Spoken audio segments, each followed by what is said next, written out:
मराठीच्या मुद्द्यावरून मीरा रोडमध्ये निघालेल्या मोर्चाबाबत शिंदेंच्या शिवसेनेमध्ये सकाळच्या सत्रात मतमतांतर पाहायला मिळाली। पोलिसांनी मोर्चाला परवानगी नाकारल्यासंदर्भात गृहराज्यमंत्री योगेश कदम हे स्पष्टीकरण देताना दिसले, तर मराठी माणसांच्या मोर्चाला परवानगी का नाही असा जाब प्रताप सरनाईक यांनी विचारला।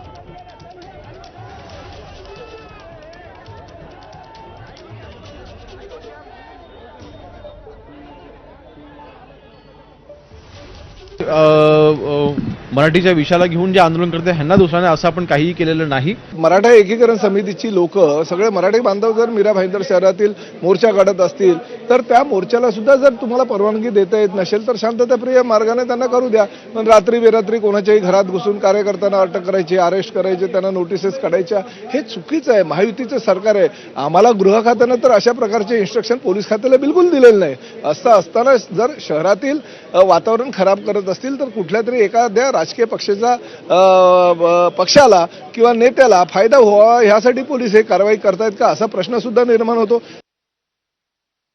तर पोलीस प्रशासनावर दबाव असल्याचा आरोप मनसेचे नेते अविनाश जाधव यांनी केला।